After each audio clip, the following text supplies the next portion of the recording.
Hello, Sarah Sabin, executive and team coach here with the Leading in the Modern Way video interview series.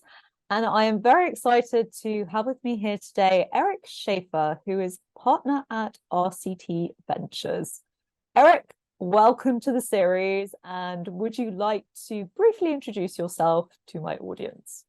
Of course, Sarah, thank you for having me.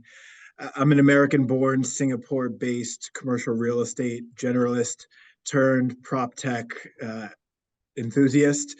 I've been fortunate to do a little bit of everything in my industry. I've been a broker, investor, developer, operator of commercial real estate.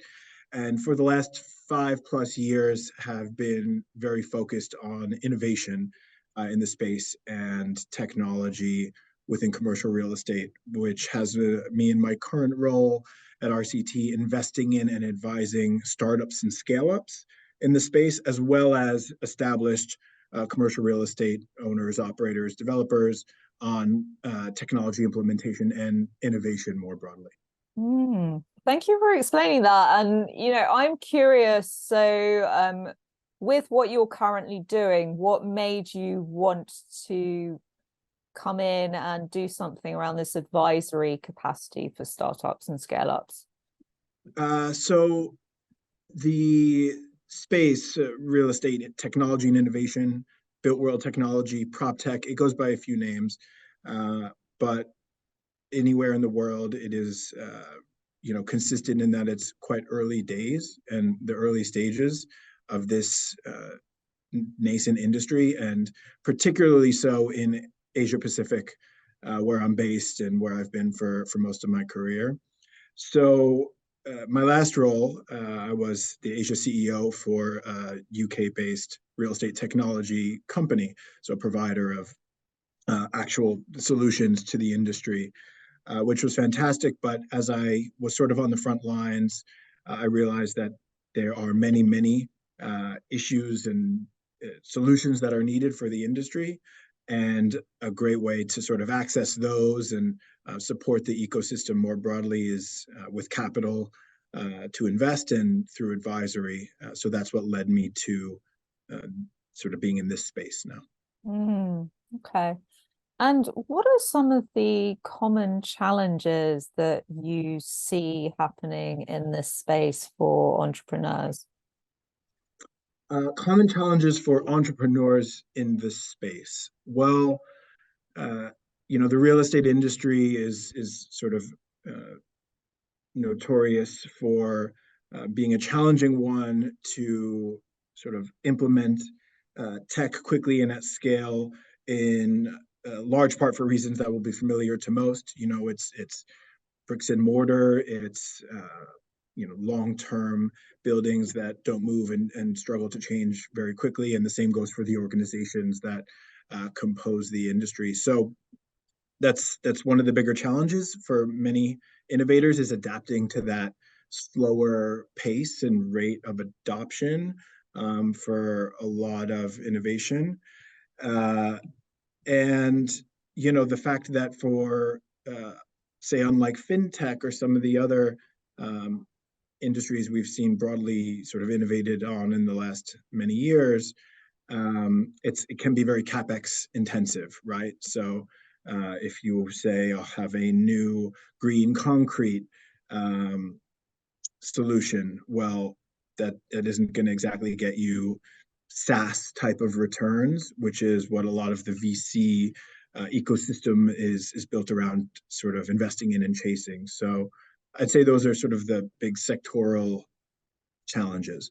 Yeah, you're right. I mean, within the technology industry, I think prop tech seems to be less talked about. So you hear fintech, you hear med tech, and any other kind of tech you can add something in front of. But with prop tech, I completely hear what you're saying. There are higher barriers to entry because you're essentially looking at something that is bricks and mortar, and therefore would have a higher capital barrier to entry, but also the returns are not the same as in some other tech industries. Mm-hmm. Exactly. So, onto the topic of leadership, how do you personally define strong leadership? And how would you say that you've seen it impacting the growth of the companies that you've worked with? I think I'd sort of there's many ways to define it. I define leadership as being about sort of setting the path and sort of showing the direction of travel for whatever sort of you're leading, right? Whatever team, company, um, body that you're leading. I think strong leadership is when you're then able to put your team, your people, whatever you're leading, ahead of yourself. So, starting in front, showing the way, and then being able to um, then let sort of your team in this context sort of go in front of you. I think um, that to me is what strong leadership is all about, and what I've been sort of fortunate to see in a lot of the last few roles that I've been in. Um, yeah. Mm, that's interesting because, a lot of our perceptions of leadership are based on who we happen to be around. So when you saw these examples of the kind of leadership that you've described, did Mm-hmm. you start to naturally and train to and model those kinds of behaviors? I think so, right? Don't most of us sort of learn that way by example the best? You know, being If able they had to. that positive example, and not everyone does. So, That's but true, but I'd say, in the sort of spirit of learning something and growth within one's career and on a leadership journey, sometimes it's just as valuable to get a data point about what not to do as what to do. And it's usually better to get the what not to do's, I guess, earlier or when someone else is doing it. Um, and by the way, there's been plenty of those I've been able to see as well. So like in any education, it's about sort of being a good student and paying attention. And so when it comes to sort of an education and leadership, it's the same thing. The best examples are those in front of us, and they can be positive or negative. mm, and it's interesting that that point came up in another one of these interviews, that essentially you learn a lot by what you don't want, right? So, when you see an example that really doesn't resonate with you, you can do the opposite of it, as well as obviously model behaviors of people that you do admire. So I'm also curious as well, when you are letting your team go in front, right? Mhm. Do any traces of ego come up when you do that, for example? Was it something that you had to sort of train yourself to do? Mm, it's hard for me to say no, right? Because it's that would be almost unnatural. But I also don't I struggle to think of examples where I felt that strongly. I've been in a fortunate position where most of the teams I've led are those that I've hired myself and been able to grow and nurture, within the organizational context. And so, um, if you trust the person and to be making the right decisions um, in that environment, then I think it becomes a lot easier to do it that way. Um, for myself, in particular, a lot of it is also related to like cultural context. So, as I've mentioned, most of my roles have been in one sort of Asian Pacific city or another where the teams I've been leading are very multicultural, um, from some, Western business cultures as well as Asian. So oftentimes that's the more predominant, indicator of that situation, right? The cultural context and being aware of it, um, than say, issues with my own ego coming out. Okay, so you're used to working with multicultural teams, so I'm curious to understand, how do you cultivate a positive company culture? And Mm, are there any specific steps that you take to do that? yeah. Um, it's funny because there's many books on the topic of cross-cultural or multicultural leadership, and it is definitely something unique and to be studied. But at the end of the day, everyone's still human, and so to me, the things that create good culture tend to be universal, right? People understand where there's real care, and people versus being able to fake it. For myself, I'd say a lot of the teams I've been leading, certainly in recent history, have been, uh, let's say, remote first, or certainly across many borders, right? First, sort of, that was COVID induced, right? Everyone sort of had to deal with that, but that continues till today, managing teams in different countries around the region. Um, and so for me, the way to nurture culture around that is just constant communication, over communication. And that doesn't, mean sort of getting rid of your personal life and, having to be sort of on call at all hours of the day. But it just means being intentional about communicating with your team, letting them know that the little things matter as well as sort of the big things. And sort of passing it down that nurturing relationships internally and externally is part of everyone's job. And so when you have that, I've found folks tend to sort of then take that and will go and communicate with each other, which means they'll be aware of the challenges they're facing and can sort of help them out working towards a common goal that everyone should be aware of on a team. And that's when culture emerges, when it's working behind the scenes, and you get it sort of running on autopilot. So for you personally, you see communication as the foundation that underpins the culture that you're trying to build. 100%. Mm. And if I was to ask you, like, more specifically, you're saying communication is really important, especially in remote teams that are spread across different countries, different time zones, etc. What are some of the ways that you communicate? So one of the things I've done, and I recommend this to any listener for many years, is as soon as I've joined a team or have someone come on, I have it's called a working with me document where I basically outline all of my quirks, my preferences, the hours I'm available, the ways I prefer to be contacted. For me, that's say like I prefer WhatsApp instead of, a voice call. Um, I'm more of a night owl than a sort of early riser when it comes to a lot of heads down work. So uh, I found that has saved so much time because without that, people, when they come into a new role or they're working with a new person, they're left to sort of figure that out on their own. And no one will really feel comfortable asking, or even if they are feeling comfortable asking, it's going to take a long time to get through all that stuff.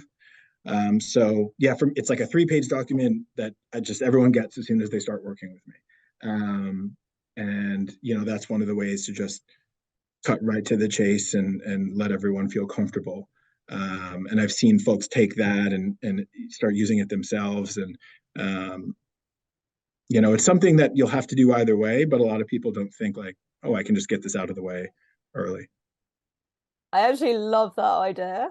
Um, I have not heard it put like that specifically, but yes, you can see how that would save so much time because people consume information and build relationships via different ways.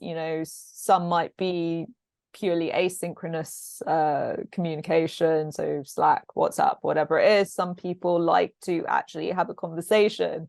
So recognizing everyone's individuality, if everyone just knows that up front, it makes it way easier to communicate in a way that everyone actually integrates whatever it is that you're trying to communicate.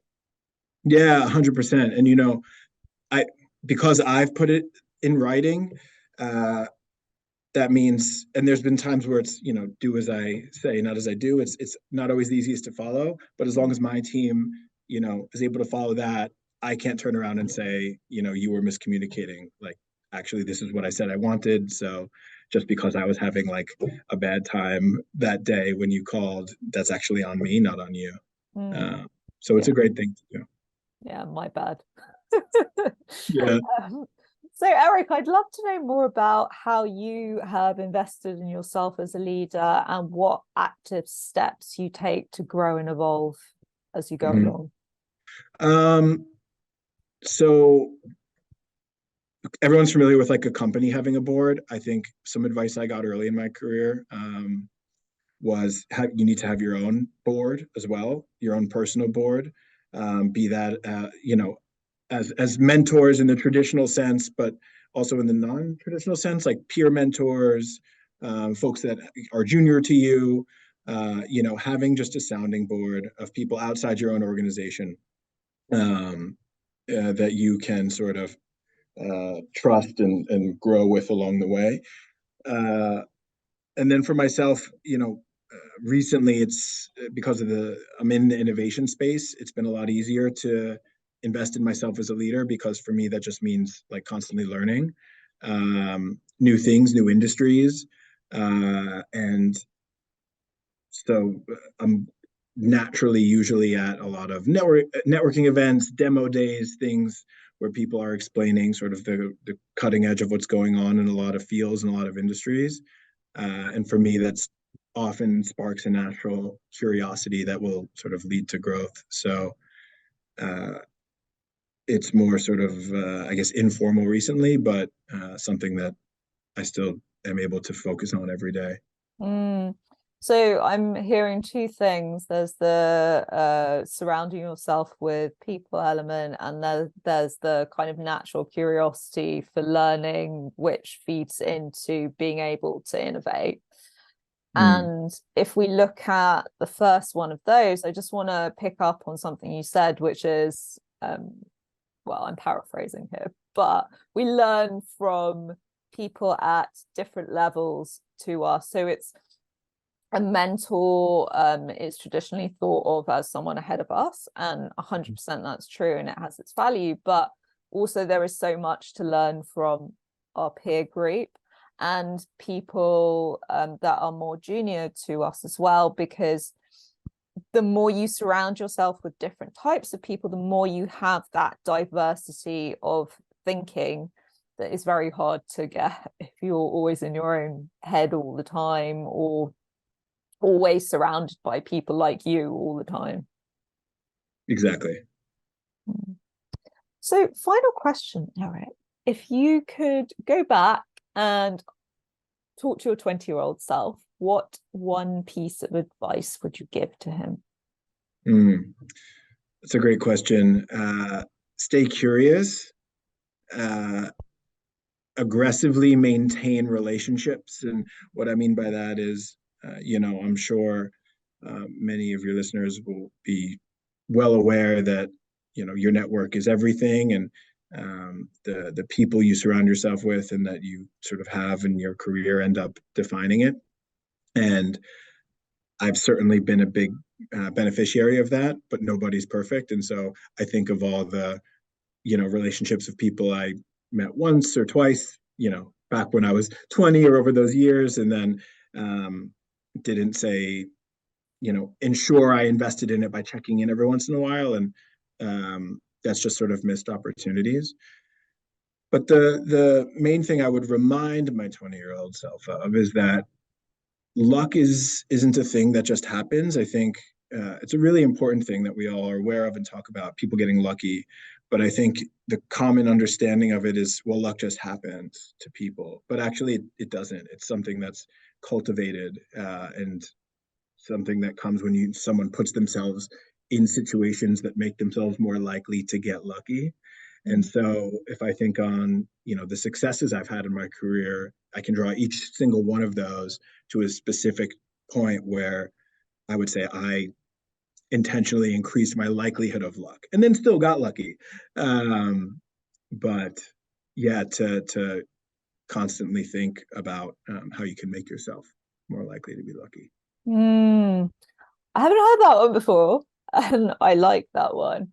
I think you know, on the topic of luck, I've worked with and talked to a lot of successful people, and it's interesting, quite often they'll say, oh, I guess I just got lucky.